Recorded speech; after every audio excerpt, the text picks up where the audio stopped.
Bom dia a todos, a paz do Senhor Jesus Cristo. Estamos em mais um vídeo da verdade, da vida e da origem dos ensinamentos da Igreja do Senhor Jesus Cristo, a coluna e firmeza da verdade, a única que detém a verdade, que é Jesus Cristo, e dá sua vida pela verdade.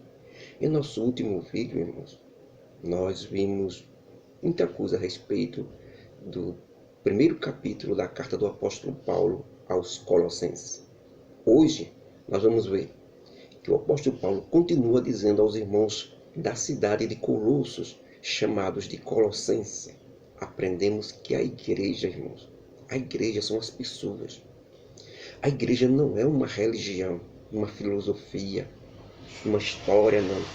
A igreja é um organismo vivo. Jesus Cristo criou algo fantástico, nunca visto na história da humanidade. As religiões já existiam quando Jesus Cristo fundou a sua igreja. Já existiam religiões, credos, maneira de viver, certo? Jesus simplesmente não criou uma religião. Jesus criou um organismo vivo chamado igreja. O nome dele é este, igreja. Se mudar alguma coisa disso, é porque não é a igreja verdadeira do Senhor Jesus Cristo. Igreja fulano de tal, igreja ciclano de tal, já não é a igreja do Senhor Jesus Cristo, porque estão colocando o nome. Isso é coisa de homens corruptos. Ok? Jesus fundou a sua igreja. Este é o nome. A única maneira pelo qual Jesus Cristo chama seu povo é de igreja ou de santos. Aqueles que se separam do mal, não querem fazer as coisas erradas. Estes são os santos. Certo?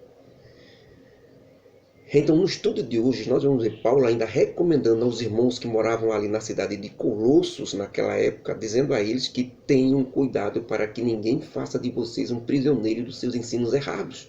Jesus Cristo apaga e destrói a cédula ou documento que condenava todos nós por causa do pecado.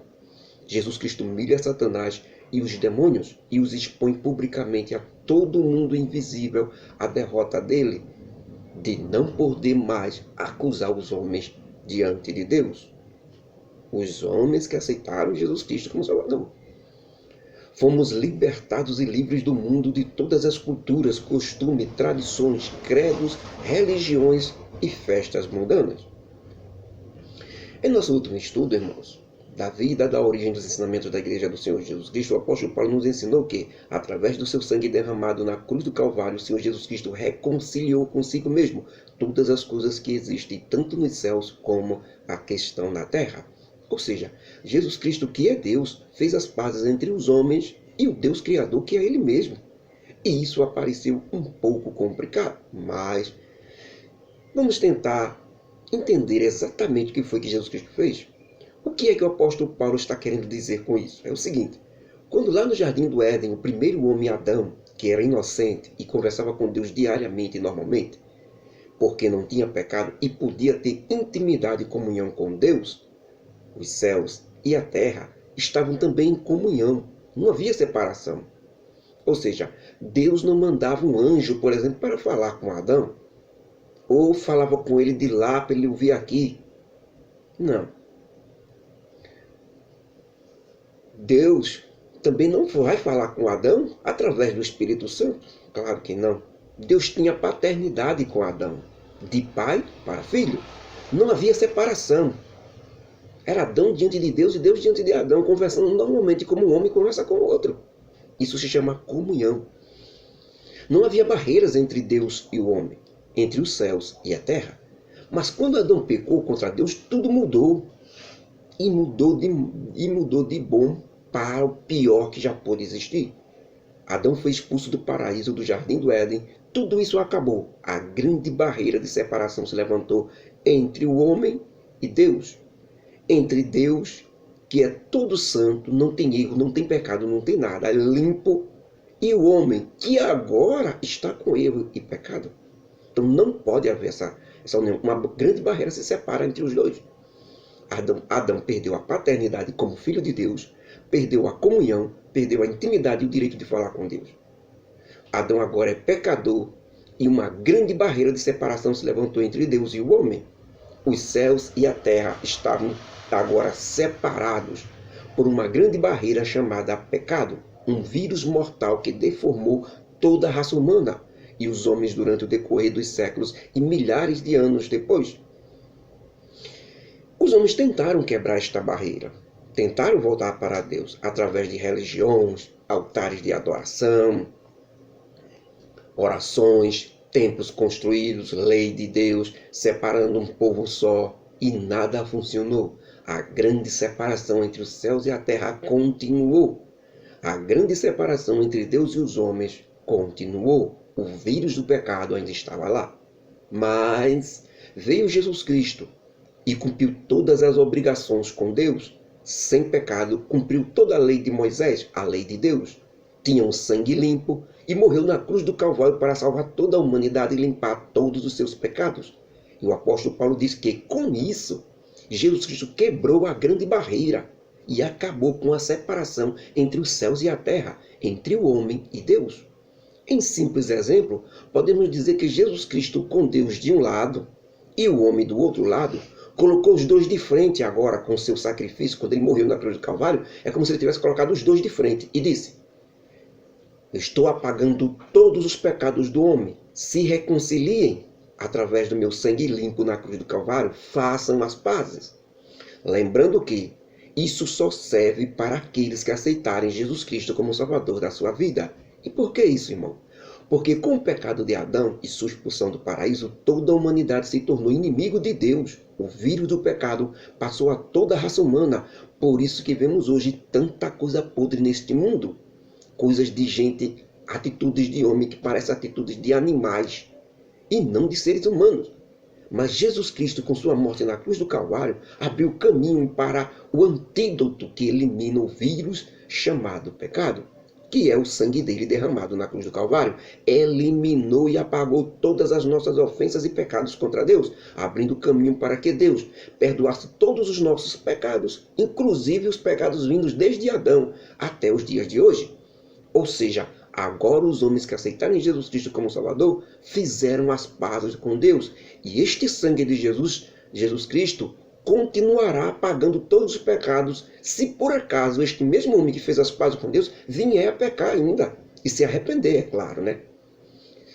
O apagamento do pecado só vem depois do arrependimento, né? Se o camarada pecar e não se arrepender, não há como o sangue de Jesus Cristo perdoar o seu pecado. Ele tem que se arrepender.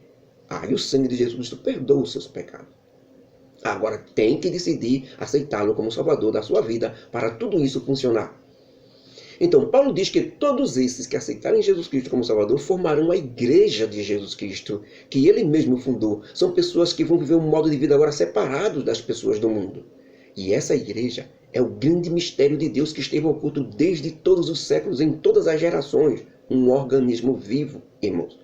A igreja tem vida, ela age, fala, respira, ela se comunica entre si, ela se comunica com Jesus Cristo e é ligada pelas juntas e medulas através do Espírito Santo de Deus dentro de cada um. Ou seja, não é o templo, não, onde alguém se reúne nas igrejas evangélicas, não, nas religiões católica, ortodoxa, grega, nas religiões budista, no judaísmo, nos templos construídos, naquelas casas onde se reúnem para adorar. Não, a igreja não é isso. Se tiver nome igreja fulano de tal, já não é a igreja do Senhor. É uma igreja criada pelos homens, é uma religião. Certo? A igreja são as pessoas. Quando elas estão unidas, Jesus Cristo disse: onde tiver 2 ou 3 reunidos no meu nome, eu estarei presente. A igreja está presente. A igreja é reunida onde Jesus Cristo está presente. Ou seja, todos aqueles que decidirem aceitarem Ele como Salvador e se reúnem, formam a igreja do Senhor. Por isso que ela é viva, ela age. Ela não é um templo, não é uma religião. Ela é viva, organismo vivo, chamado de igreja. Jesus Cristo foi muito forte, fundou um organismo vivo em vez de uma religião. Fundou a igreja em vez de uma denominação. São pessoas que ficam juntas formando comunidades que são controladas por um único Espírito, que é o Espírito Santo de Deus. E isso é o que torna a igreja do Senhor um mistério, diferente de tudo que já existiu, diferente de uma religião, diferente de uma denominação evangélica, diferente de uma instituição religiosa, de uma religião. ou organização religiosa, mas que agora esse organismo vivo chamado igreja, esse mistério chamado igreja, foi revelado a todos os poderes dos céus e da terra. Quando? Quando Jesus Cristo fundou ela, há mais ou menos 2019 anos atrás. Quando ele fundou, a igreja foi revelada para todo mundo, até para os anjos nos céus, até para os demônios que vivem nas regiões celestiais, acima das nossas cabeças. Eles são invisíveis, por isso a gente não vê. Todo mundo ficou vendo quando Jesus Cristo disse: eu fundarei a minha igreja, as portas do inferno não prevalecerão contra ela. E os discípulos começaram a formar a igreja. Aí foi tudo revelado para todo mundo naquele momento. Sim, irmãos. Esses que aceitam Jesus Cristo como Salvador são aqueles a quem Deus fez conhecer as riquezas da sua glória, que é a de pertencer à igreja. Esse mistério vivo que vive no meio de uma humanidade corrompida e morta espiritualmente falando, que não segue a Deus. E essa igreja tem a obrigação de mostrar a todos que Jesus Cristo vive nela. Ou seja, você que diz que é seguidor de Jesus Cristo, temos que mostrar que Jesus Cristo vive em nós e não na minha denominação. E que Jesus Cristo é a única esperança da glória.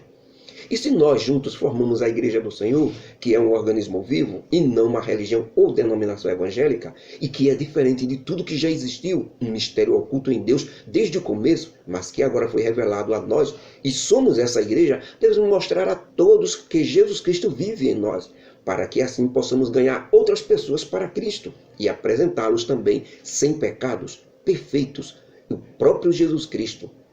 E para isso, eu, apóstolo Paulo, trabalho muito, irmãos, lutando e combatendo de acordo com a eficácia de Deus que opera em mim poderosamente. Porque quero que todos vocês da cidade de Colossos e que aceitaram Jesus Cristo como Salvador, saibam que lutei demais defendendo vocês aí.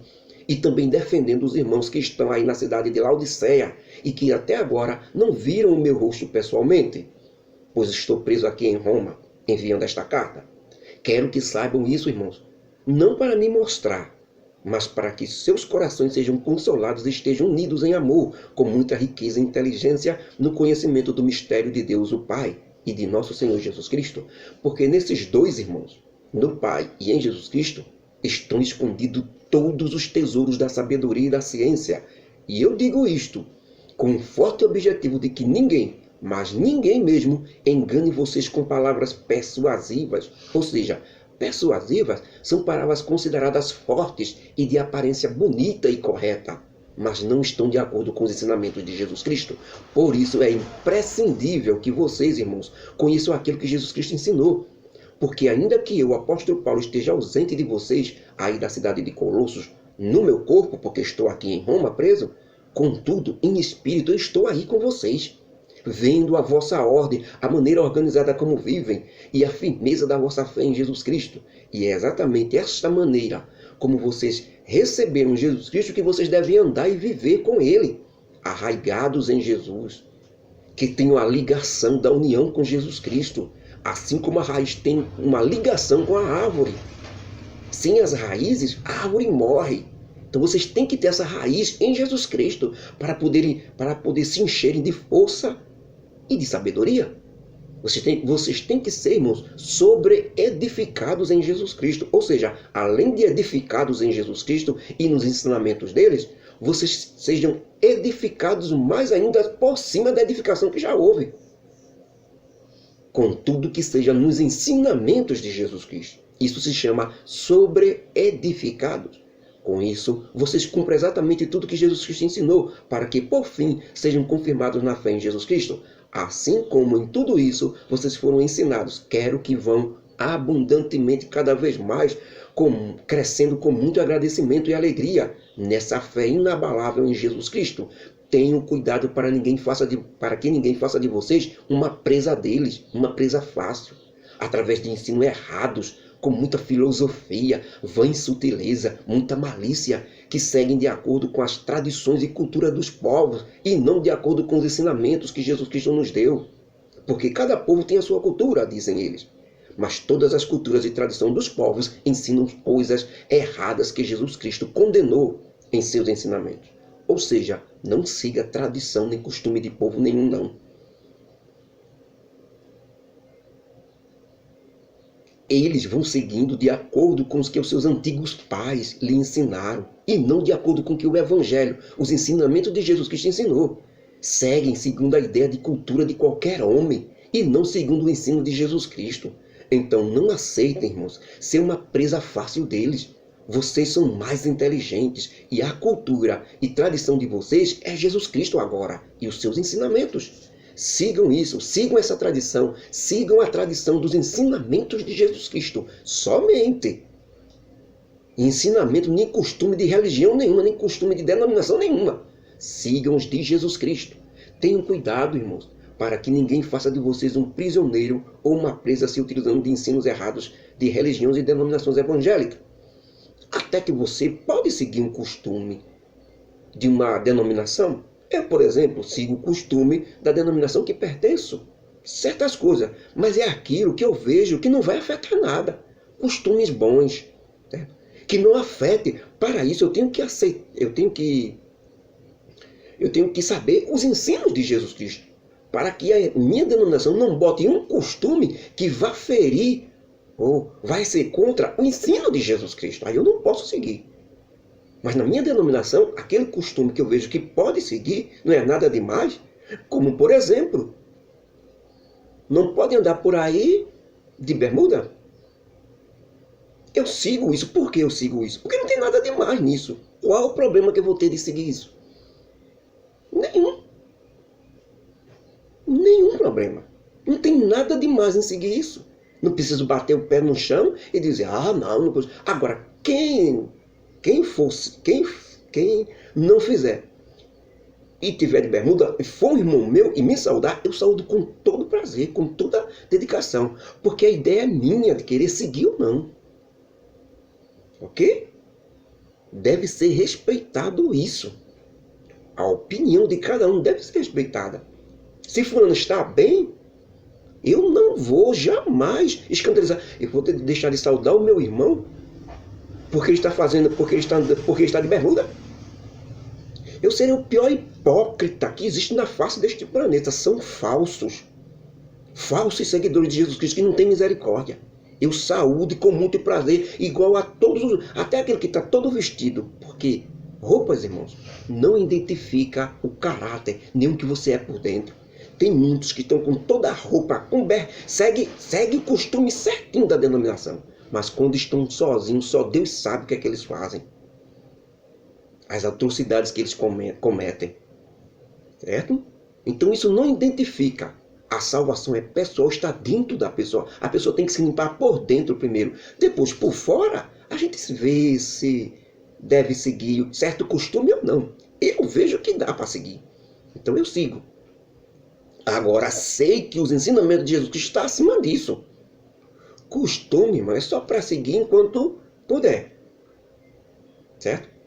Na hora que eu perceber que vou entristecer meu irmão por causa disso, jamais eu vou fazer um negócio desse, seguir um costume, não.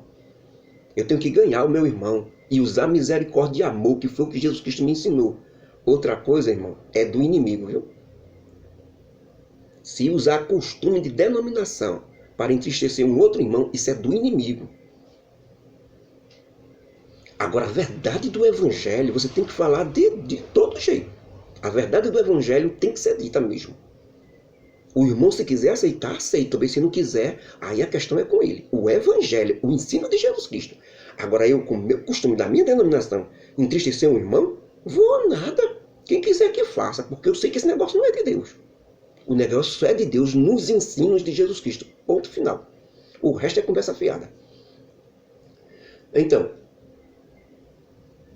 essas pessoas podem fazer você prisioneiro se utilizando de ensinos errados de religiões e denominações evangélicas, ou até mesmo da cultura local, tradição, ensinos locais de entidades e organizações culturais, que foram ensinados por outros homens e não batem com os ensinamentos de Jesus Cristo. E muitos desses ensinos são até condenados pelos ensinos de Jesus Cristo. Eles dizem, é tradição antiga nossa, é nossa cultura, isso é nosso, é nossa raiz local, é nosso costume fazer essas coisas.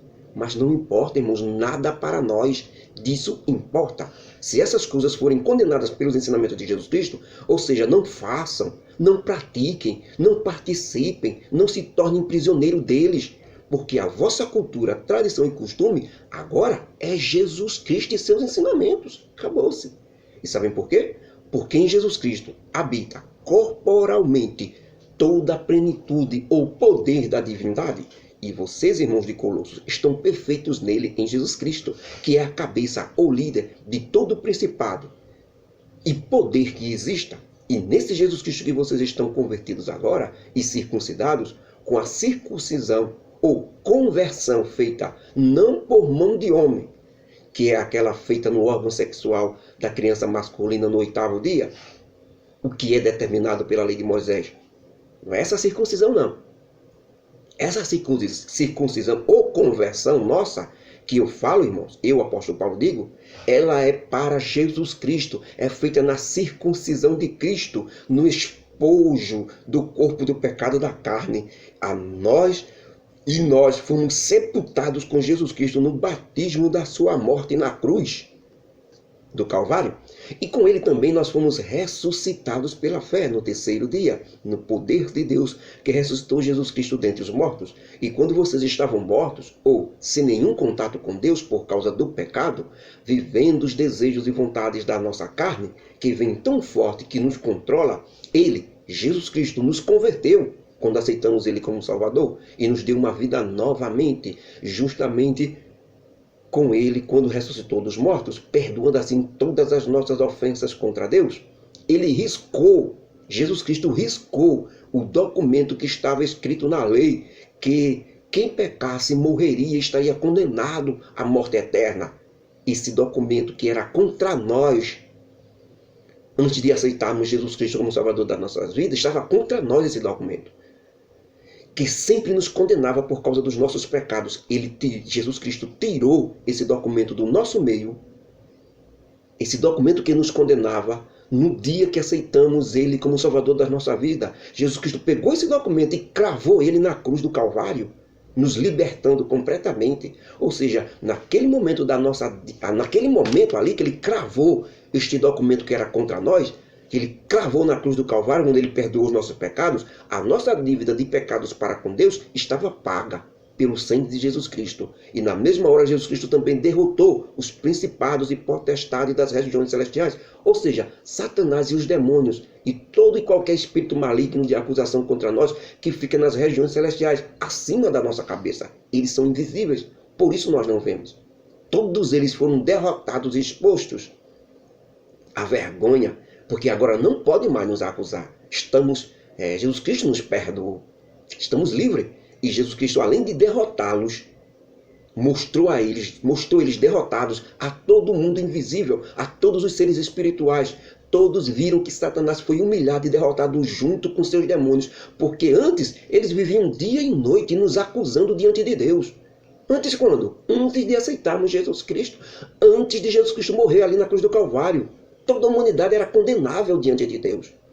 E Satanás e os demônios viviam dizendo a Deus direto: a humanidade tem que ser condenada, a humanidade tem que ser condenada. E não tinha jeito mesmo, iam ser condenados mesmo. Satanás ia ganhar. Mas quando Jesus Cristo morreu na cruz do Calvário, aí as coisas mudaram. Viu? Porque nós pecávamos sem parar. Mas depois da morte de Jesus Cristo, sua ressurreição e o perdão de todos os nossos pecados, agora sim ficamos livres deles, de Satanás e seus demônios. Eles não podem mais nos acusar diante de Deus, porque o sangue de Jesus Cristo agora nos perdoa de todo e qualquer pecado. Estamos limpos e quites diante de Deus. Ou seja, um homem que aceitou Jesus Cristo como Salvador é uma derrota terrível para Satanás e seu reino de acusação. E Jesus Cristo triunfou sobre eles em si mesmo, exibindo eles como vergonha total, porque Satanás só vive disso, de acusar os homens diante de Deus pelos pecados que eles cometem. Então, ai daqueles que ainda não aceitaram Jesus Cristo como Salvador, irmãos. Portanto, com essa vitória de Jesus Cristo, ninguém fique julgando vocês, irmãos, pelo que vocês comem, pelo que vocês bebem, ou por causa dos dias e festas na lei, ou ou das festas da lua nova, ou esta da lei de Moisés, ou porque vocês não guardam os sábados e que também estão na lei de Moisés, que essas coisas são tudo sombra de coisas futuras, irmãos. Mas o corpo, ou a igreja, é de Jesus Cristo. E vocês estão todos livres. Ninguém, irmãos, mas ninguém mesmo, domine vocês pelo seu bel prazer, ou pelo seu prazer com pretexto de conversinhas de humildade e até de culto dos anjos. Porque tem uns aí na cidade de Colosso que tudo deles é os anjos. Como se os anjos tivessem poder e fizessem alguma coisa sem autorização de Deus. Eles ficam se metendo em coisas que não sabem, irmãos, e não viram. Eu, apóstolo Paulo, digo, e muito menos eles sabem alguma coisa, pois estão completamente cheios de sua carnal compreensão das coisas de Deus, e não da compreensão do Espírito Santo de Deus. Eles fazem isso, irmãos, no estilo carnal e não espiritual, porque não estão ligados à cabeça, irmãos, ao líder que é Jesus Cristo. Essa mesma cabeça e esse mesmo líder chamado Jesus Cristo, do qual todo o corpo, que é a igreja, bem ligado corretamente a ele, que é a cabeça, pelas juntas e ligaduras, veias, órgãos e artéria, tudo corretamente ligado nele, cresce para aumento de Deus. E vocês estão mortos para o mundo, irmãos. Cessaram toda e qualquer atividade com relação às que as pessoas fazem no mundo. Dos costumes, tradições, vocês não estão mais ligados a isso não. Parem com isso. Porque vocês aceitaram Jesus Cristo como Salvador. Eles não fazem como Jesus Cristo faz. E por que vocês ainda participam, irmão, de costumes, tradições, festas e cultura dos povos do mundo? Tipo assim, não toque nisso. Não, porque faz mal. Não come carne durante a chamada Semana Santa. Costume de homem. Mentira que criaram. Não pode comer carne não, porque Jesus Cristo morreu nessa semana. Mentira, irmãos. Eles dizem, não prove isso, que é agouro. Não faça isso, porque as estrelas do céu não estão alinhadas. Horóscopo. Não manuseie isso, porque o signo não permite. Tudo isso, irmãos, como se vocês vivessem ainda no mundo. Porque todas essas coisas se acabaram, irmão, pelo uso e costumes, segundo as tradições, preceitos e doutrina dos homens. Vai tudo ser destruído. Não presta para nada. Eles determinam as festas e vocês seguem, irmãos. Vocês comemoram mentira junto com eles. Eles dizem que 25 de dezembro é o dia de Natal, o nascimento de Jesus Cristo, que é uma mentira. E vocês vão e comemoram o Natal também? Com eles? Que é isso, irmãos? Todas essas coisas, irmãos, na verdade, têm alguma aparência de sabedoria. Devoção voluntária. Parece até ser bonito. Olha, o Salvador Jesus Cristo, Natal, todo mundo se confraternizando. Parece até ser bonito. Parece até ter humildade. Parece até ter uma disciplina de corpo. Parece até ser de Deus. Mas esses ensinamentos, essa mentira, não está enquadrada nos ensinamentos de Jesus Cristo. Então não, irmãos. Elas não são de valor nenhum para vocês. A não ser para a satisfação da carne. Porque vocês querem também participar dos desejos dos próprios homens. E jamais para a vontade de Deus. As festas de Deus é a Santa Ceia, irmãos. O batismo nas águas. A consagração para Deus. Esta é a festa. Aceitar Jesus Cristo como Salvador da sua vida. Estas são as festas instituídas para a igreja do Senhor. Todas as outras festas é de religião, de costume de homens. Não serve para você praticar. Entendeu? Carta aos Colossenses, capítulo 2, versículo 1 até o 23, que a graça do nosso Deus, o amor de Jesus Cristo e as consolações do Espírito Santo estejam conosco hoje e para sempre. Amém? Que Deus nos abençoe, irmãos, que aplique esses ensinamentos, que sejamos verdadeiramente igreja do Senhor Jesus Cristo, seguidores do Senhor Jesus Cristo e dos seus ensinamentos. Posso até participar de uma denominação evangélica, mas sou seguidor dos ensinamentos de Jesus Cristo. Se a denominação evangélica colocar um costume, que ela não pode botar doutrina. A doutrina certa é aceitar Jesus Cristo como Salvador da sua vida e decidir obedecê-lo. Esta é a doutrina. é o pilar, né? É o alicerce, certo? Mas se ela botar um costume que vá ferir os ensinamentos de Jesus Cristo, então eu não posso seguir. Mas se ela botar um costume que eu posso seguir normalmente, sem problema nenhum, eu sigo. Não tem problema. Então que Deus nos abençoe e nos ajude em nome do Senhor Jesus Cristo. Amém.